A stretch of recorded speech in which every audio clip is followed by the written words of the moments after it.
J'ai bien évidemment gardé cette étiquette exprès. Vidéo. Il y a quelques jours, WhatsApp, l'application de messagerie ayant le plus d'utilisateurs au monde, a envoyé une notification à tous ses usagers annonçant qu'ils modifiaient leurs conditions d'utilisation et notamment leur politique de confidentialité. Résultat de ce changement, la messagerie Signal passe de 10 millions à 50 millions de téléchargements.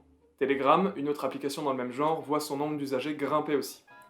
Quels sont donc les changements opérés dans la politique de confidentialité de WhatsApp et comment impactent-ils notre utilisation de l'application? La question se pose.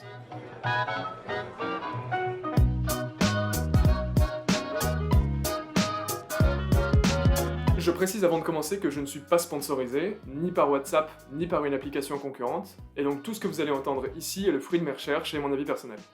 Ceci étant dit, avant de voir dans le détail la nouvelle politique de confidentialité de WhatsApp, nous allons revenir un peu aux fondamentaux et essayer de répondre à la question suivante. Que sont les données personnelles et quel est leur intérêt pour les entreprises? Et oui, effectivement, ça fait deux questions. Selon la RGPD, toute information se rapportant à une personne physique identifiée ou identifiable est une donnée à caractère personnel. Il s'agit d'une définition extrêmement générale et pour cause. Un nombre incalculable d'informations peut être considéré comme de la donnée personnelle. Un numéro de téléphone, un pseudo, un historique de coordonnées GPS, un like sur un réseau social, votre dernier post Facebook, etc., etc. En fait, tout rapport d'activité sur une personne est une information à caractère personnel, c'est-à-dire tout ce qui peut permettre d'identifier une personne ou d'avoir des informations sur son comportement. Et là, un problème se pose. D'un côté, on se rend compte que la quantité de données personnelles générées dès qu'on utilise un téléphone ou un ordinateur est colossale et complètement incontrôlable. Qu'on le veuille ou non, lorsqu'on utilise un service informatique, on livre ses données personnelles à celui qui délivre ce service. Et de l'autre, on entend souvent que ces données sont précieuses, qu'il ne faut pas les confier à n'importe qui, et que de toute façon les masques ça ne sert à rien, sinon on en aurait déjà fini avec le Covid-19, mais ça n'a rien à voir. Ouais, c'est pas faux. Et si vous n'êtes pas encore convaincu que vos données sont précieuses, tentons de comprendre pourquoi. Une première manière de voir les choses, c'est que beaucoup de grandes entreprises comme Google ou Facebook proposent leurs services gratuitement. C'est le fameux slogan de Facebook, c'est gratuit et ça le restera toujours, bande de pigeons. On ne paye pas parce que ces entreprises ont un business model basé sur l'utilisation de nos données personnelles, notamment via la publicité. 98% du chiffre d'affaires de Facebook Inc. et 86% de celui de Alphabet, le groupe qui détient Facebook, viennent de la publicité. Ces entreprises vendent des emplacements publicitaires ciblés. Par exemple, chez Facebook, à partir de votre historique de likes, de vos contacts et de tout un tas d'autres paramètres, n'oublions pas que Facebook possède aussi Instagram et Messenger, Facebook peut vous cibler avec une précision relative. Ils vendent alors des emplacements du type utilisateur entre 18 et 30 ans, susceptibles d'aimer le vélo. Cette science n'est pas tout à fait exacte, et Facebook peut se tromper dans sa manière de vous cibler, mais elle est suffisamment efficace pour intéresser les annonceurs. Notons que ces entreprises pourraient ne pas utiliser vos données personnelles et gagner de l'argent quand même. Il suffirait de vendre des emplacements de publicité non ciblés. En effet, il existe des alternatives au moteur de recherche Google par exemple, qui ne collectent pas les données d'utilisateurs, comme Quant ou DuckDuckGo.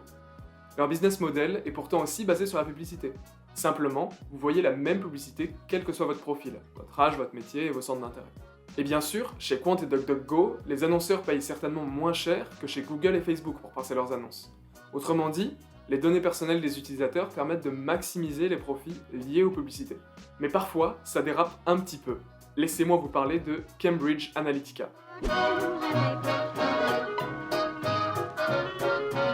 En 2018, Facebook est impliqué dans une histoire de fuite des données utilisateurs à très grande échelle, l'affaire Cambridge Analytica.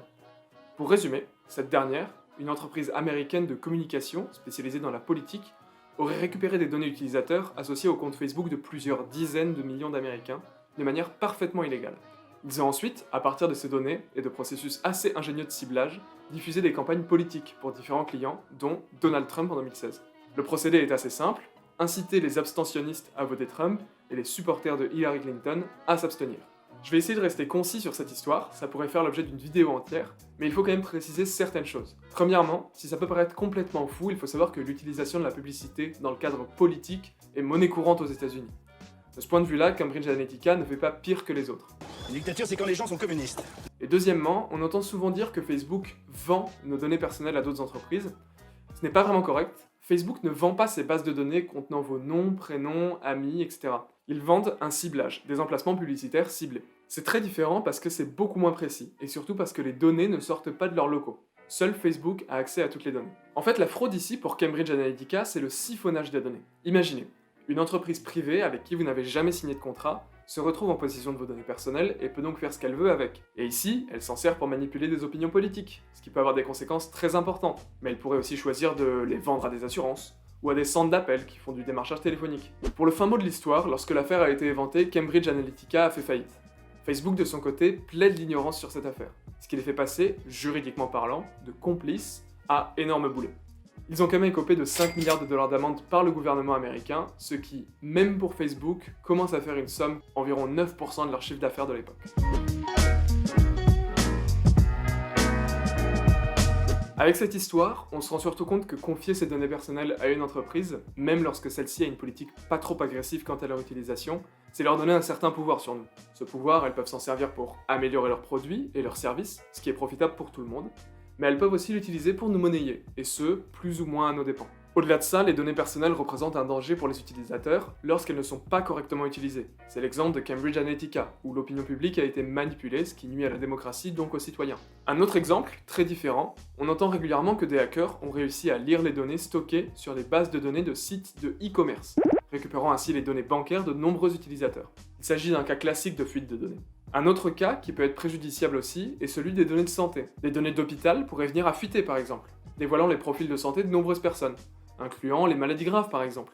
Il deviendrait alors beaucoup plus difficile pour ces personnes d'obtenir une assurance vie. Et au-delà de ça, il s'agit de données privées dont on n'a souvent pas envie qu'elles soient rendues publiques. On n'a pas toujours envie que tout le monde connaisse les détails de son profil de santé. Ce que l'on constate, c'est donc que ces données personnelles sont très nombreuses et difficilement contrôlables, surtout d'un point de vue utilisateur. Si cela ne doit pas nous rendre paranoïaques, il est important cependant d'en avoir conscience. Nous vivons dans une ère où la confidentialité, c'est-à-dire le fait de s'assurer que l'information n'est accessible que à ceux dont l'accès est autorisé, est devenue très difficile à maîtriser. Cependant, il existe des lois et des organismes de contrôle. Le fameux RGPD, Règlement général sur la protection des données, en fait partie. Son but est de définir un cadre pour les entreprises traitant des données personnelles, c'est-à-dire une grande majorité des entreprises. Ce règlement a été adopté par le Parlement européen en avril 2016 et mis en application 2 ans après, en mai 2018. Il consiste en un ensemble de règles sur les données. Pour en citer quelques-unes parmi mes préférées, parce que oui, j'ai des règles RGPD préférées, le consentement de l'utilisateur est nécessaire à la collecte de ces données. Toute donnée collectée doit l'être dans un but précis. On ne peut pas collecter des données au cas où. Certaines données requièrent un examen de la part de l'organisme national compétent avant d'être collectées. En France, la CNIL. Par exemple, les données médicales, liées à la sexualité, la religion ou encore l'opinion politique. Plusieurs droits fondamentaux doivent être accordés aux utilisateurs, parmi lesquels le droit à l'oubli ou encore le droit d'accès. A noter que ces règles ne s'appliquent pas vraiment pour les gouvernements. Le gouvernement français peut toujours récolter vos données personnelles, et ce, sans votre consentement. Ok, ça me paraissait important de faire un point sur les données personnelles. Maintenant que tout ça est plus clair, on peut passer à ce qui nous intéresse vraiment, la pratique du corps anglais à travers les WhatsApp. C'est le thème de la vidéo.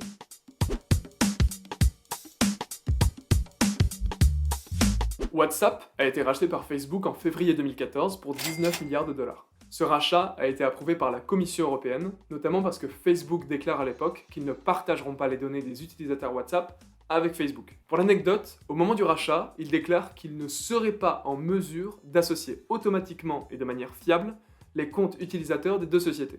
À l'époque, il manquait un peu de confiance en eux, mais heureusement, ça n'a pas duré. En 2014, le réseau comptait 400 millions d'utilisateurs actifs chaque mois. L'argument de vente principal était d'ailleurs la confidentialité. Privacy is in our DNA. Autrement dit, dans la langue de Alain Finkielkraut, la confidentialité est dans notre ADN. La messagerie ne vend pas les données utilisateurs, elle en collecte peu, et elle possède un des meilleurs systèmes de cryptage des messages, le cryptage de bout en bout. En gros, seul vous et votre destinataire pouvez lire vos messages parce que vous possédez une clé de cryptage unique, liée à votre conversation. Et ni WhatsApp, ni personne d'autre n'est en mesure de craquer ce cryptage. Et donc personne ne peut lire vos messages. À l'époque du rachat, le business model était aussi un peu différent. Les utilisateurs payaient 1 dollar au téléchargement de l'application, ou un abonnement à l'année dans certains pays. Mais ça, ce n'était pas suffisant pour Facebook.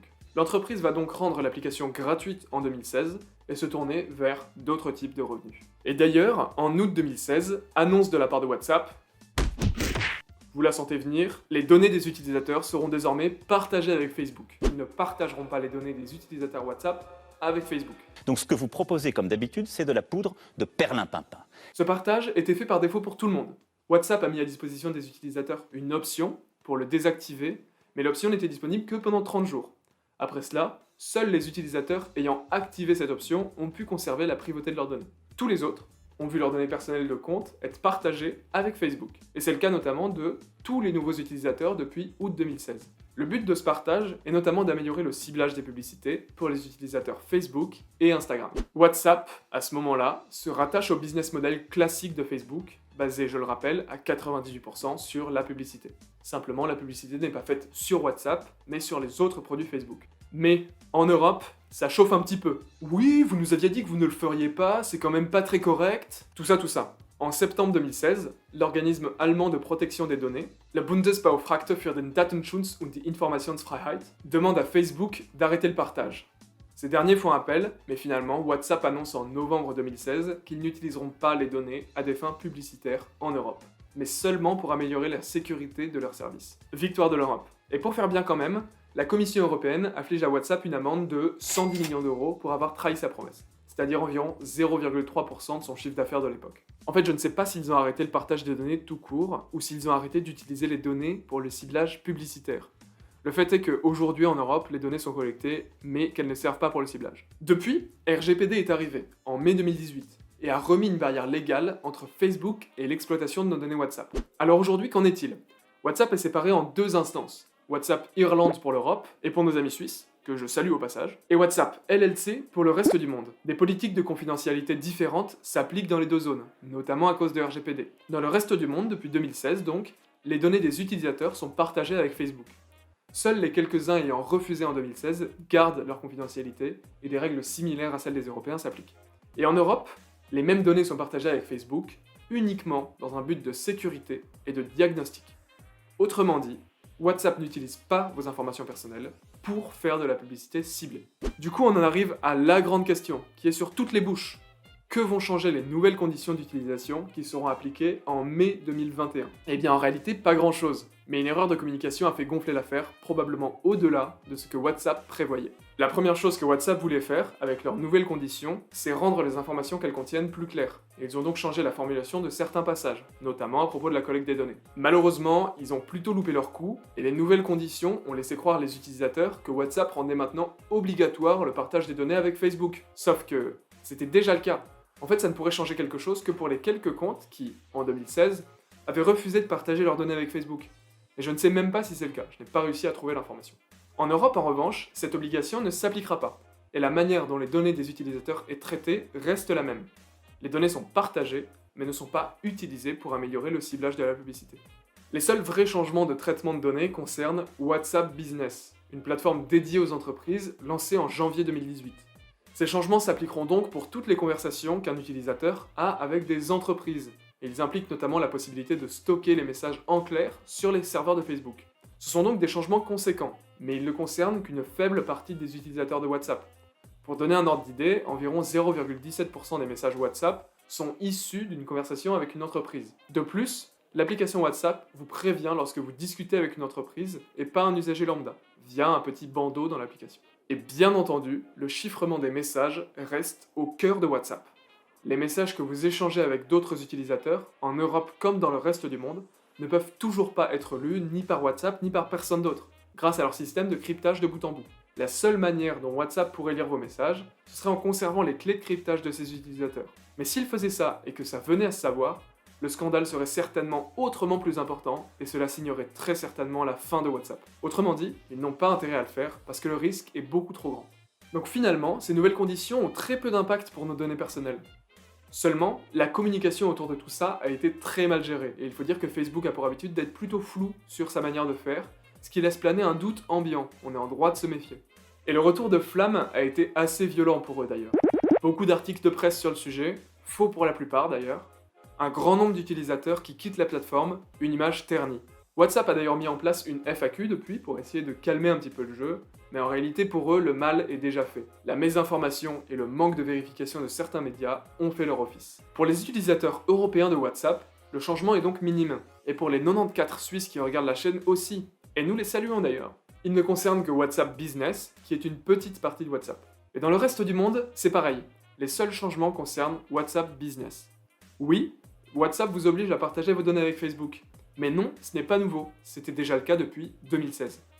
Les changements de règles de confidentialité montrent en réalité la direction que Facebook veut prendre avec WhatsApp, en faire une plateforme où les entreprises peuvent communiquer facilement avec leurs utilisateurs, grâce à WhatsApp Business. Est-ce un premier pas pour la publicité dans WhatsApp?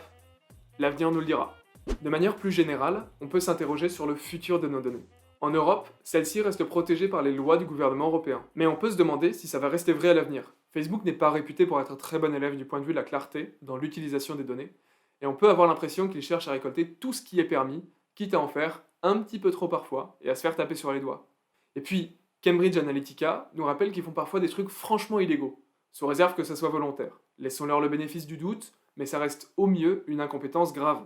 Donc peut-être, demain, Facebook trouvera LA solution pour faire passer de manière légale le partage des données avec WhatsApp. D'un point de vue un peu plus large, le problème de gestion des données personnelles est un enjeu majeur aujourd'hui, au cœur de beaucoup de discussions et de polémiques. Il est important que les États s'emparent du sujet et nous dotent de lois qui protègent nos droits. RGPD, dans ce cadre-là, est une première étape encourageante. Merci à tous d'avoir regardé, j'espère que vous avez appris des choses et que la vidéo vous a intéressé. Si c'est le cas, n'hésitez pas à la liker. Vous avez peut-être remarqué que j'ai eu une petite période d'absence, cette vidéo marque peut-être mon retour, je ne sais pas. Donc on se retrouve peut-être bientôt dans une nouvelle vidéo.